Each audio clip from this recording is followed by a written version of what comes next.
This is Howard with another John Lennon tune from his solo album Imagine. This is Jealous Guy, of course, and I am in standard tuning, and of course this is another piano-driven song. So I've worked out the intro for you, which is played by the fabulous Nicky Hopkins, who played piano on so many classic records. So let's get right into it. I'll put the tab up on the screen, but I'll also explain what I'm doing. So let's get into it. So the first thing we have is a G chord, or a mock G chord, if you will. And I've got my second finger on the 3rd fret on the 6th string and my ring finger on the 3rd fret on the B string, okay? So I'm kind of muting the A string out. So the first thing I do is I swing down just to the B string. Come back and hit the D string, and then the G and the B together. So we have, that's the first move. And then we descend that bass note to the 2nd fret on the 1st string, and that's going to lead us to an E minor chord. And when you get to the E minor chord, engage all 6 strings. Okay, and then once we get to the E minor chord, swing back to the D string and hit that again. Let me do that one more time. Once you've done that, play the G, the B, and the E string in a kind of little sweep. And then walk the E string up to the 2nd fret, and then to the 3rd fret, so that you have, while you're trying to hold that E minor chord down.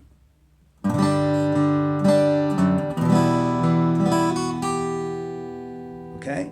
And then we move to a D chord, and we want to play the whole D chord from the D string all the way through to the E. And once we've struck the D chord, swing back to the D string, and then the G and the B together. And you want to do that twice, so we have, so now we have,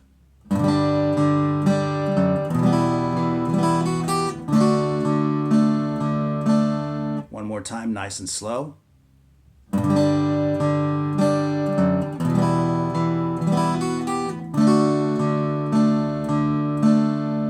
then I'm going to play.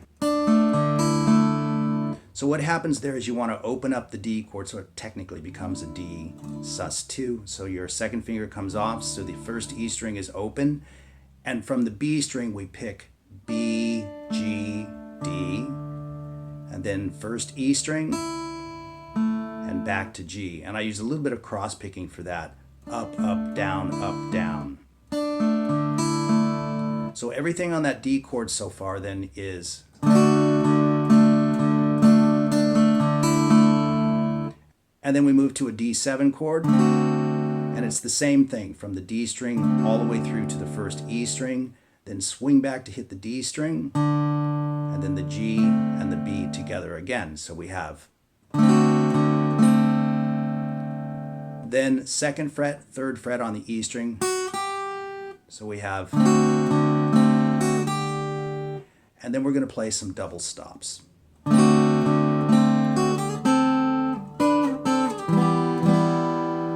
So after we played the 2 notes, 2nd fret to the 3rd fret, then I use my pick and my middle finger on my right hand to play these. So you want to pick the G string with your pick and the E string with your finger. So the configuration stays exactly the same, but I'm moving from the 5th fret to the 7th fret and back. Then, so just place your 1st finger on the 2nd fret on the D string. We are returning to E minor now. And your ring finger on the 3rd fret on the 1st E string. Play all 4 of the strings from the D down once again, and then take your ring finger off the E string and play the open string. And then Nicky Hopkins on the piano, he just kind of buys a little time here before the verse starts. So the way I've arranged that is, and then you're into the verse. You can see it on the tab just fine, I'm sure, but let me do it nice and slow.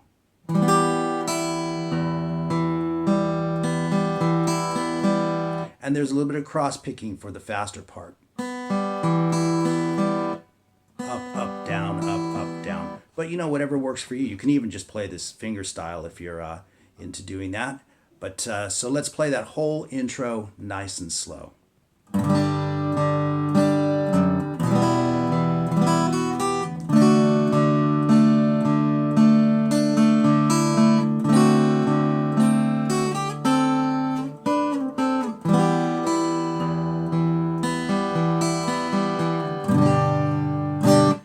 And then we are into the first verse. Now there's a lot of standard chords here and then a couple of chords that are sort of pianistic, but overall it's pretty easy to play. So we start with a G chord to an E minor chord to a D chord. And the strumming that I'm using on that is down, down, up, down, down, up.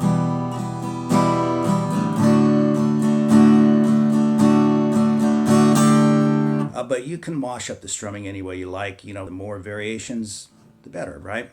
So once again, I'm moving from G to E minor, down, down, up, E minor, down, down, up. And then the D is a bit longer with the sus4 added at the very end.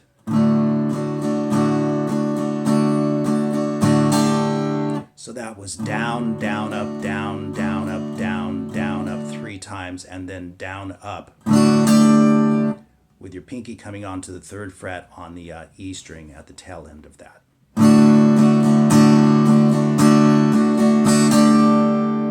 So we've got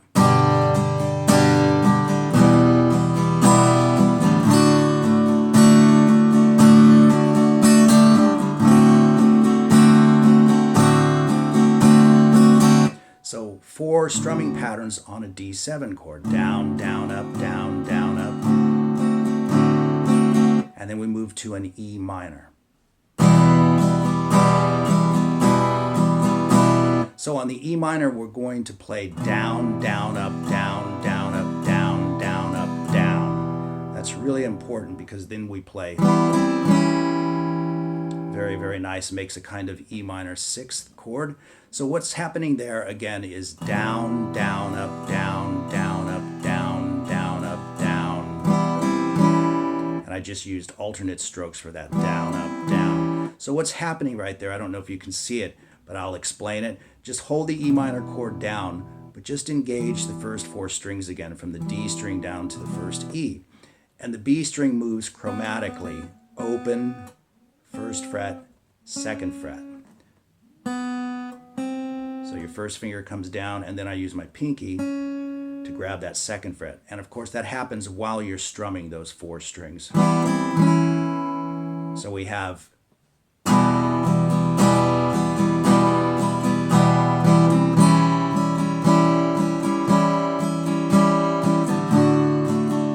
so you can see once you land that actual E minor 6, you keep strumming.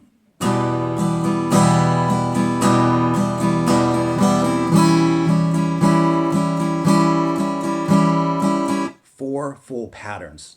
Down, down, up, down, down, up, down, down, up, down, down, up. So let's take a look at what we have so far.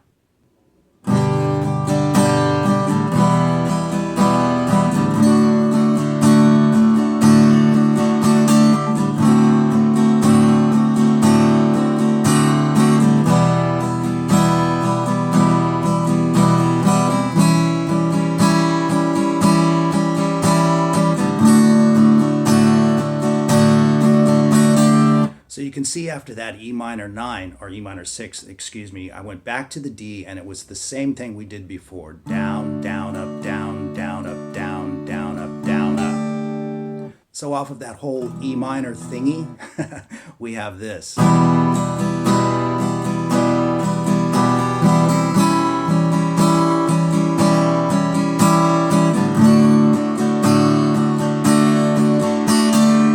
Move back to E minor.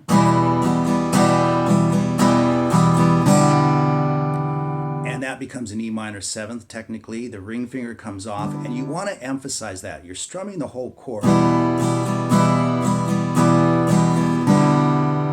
So kind of pick it once again from the D string through so that that D note really comes out, because we're moving to the C chord, so that sounds pretty nice.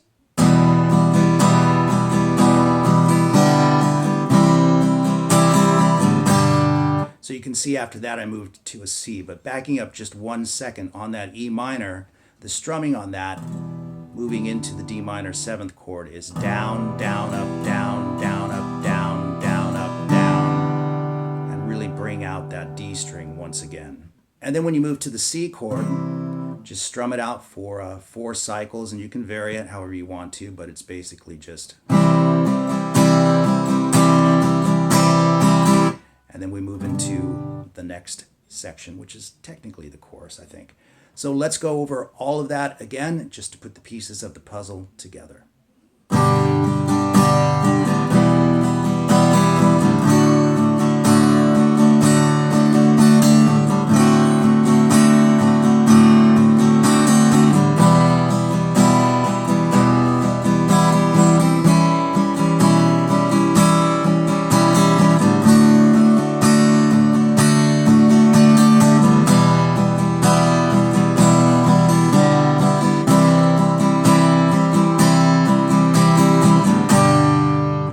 And then we move into the next part. So now we have a G to an F to a C once again. And you can play the C with that G in the bass if you like. Either way is totally fine. And then we're going to have a C2. And there's a little bass lick. So it's kind of nice to add that in there.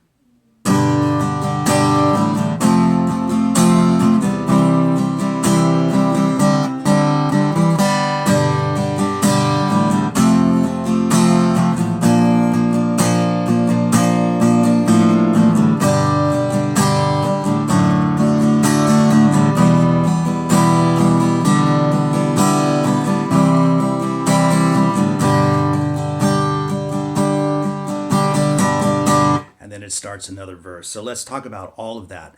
So once again, we've got a G chord, 2 strumming cycles, down, down, up, down, down, up. Same thing on the F chord.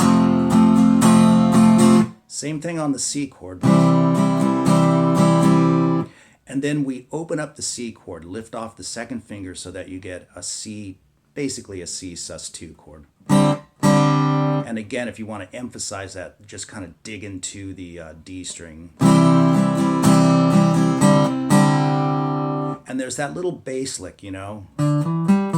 So it's nice to kind of toss that in. You don't have to, you can just open up the chord and strum it. Back to the G, but it's nice if you want to put that in there. So how I did that was 2 down strokes with the finger off, and then back to a G. So once the finger's lifted off, strike it again, put it back on the 2nd fret, G string open, and back to the 2nd fret, all inside that C chord. Or just, if you need a little split second, you know, to get back to the G chord, it might sound a little bit looser that way. So let me do that again real slow off of the C chord.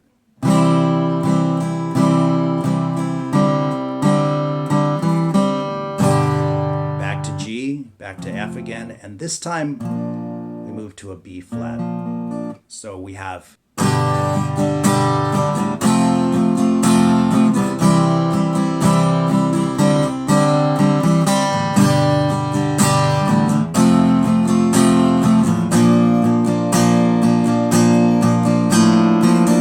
So we're strumming out the B flat chord for 4 cycles and then lifting off the 1st finger on the last cycle.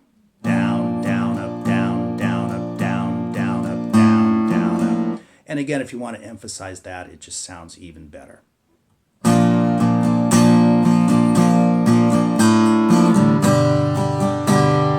So we move back to G, down, down, up, down, down, up. And then we have a D chord over F sharp classic. So you just play your regular D chord and fret the 2nd fret on the 6th string with your thumb.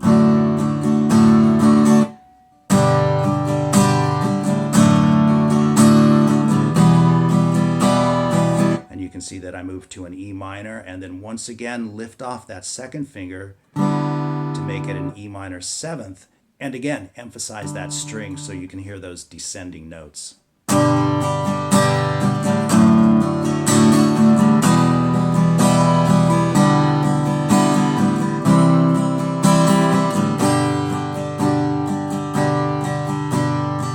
So you can see after the E minor 7th, I landed on a C chord, right back to G.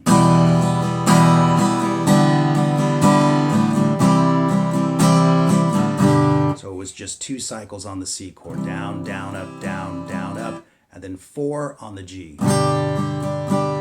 Maybe bring the dynamics down.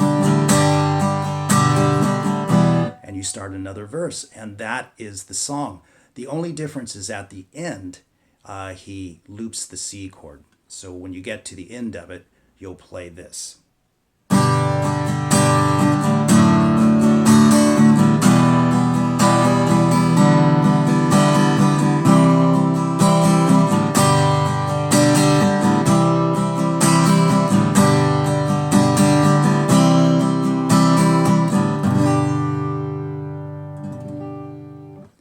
Ending it all on G, of course.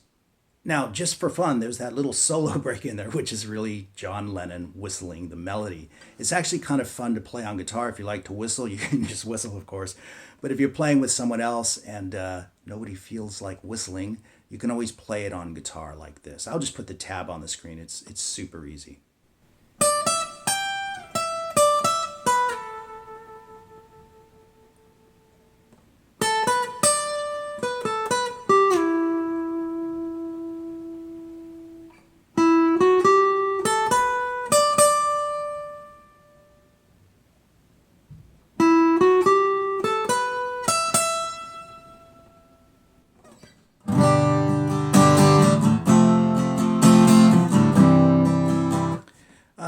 Just for fun, right? If you want to do that. Anyway, there it is, Jealous Guy from John Lennon's Imagine album. Hope you enjoyed the lesson, and we'll see everybody real soon.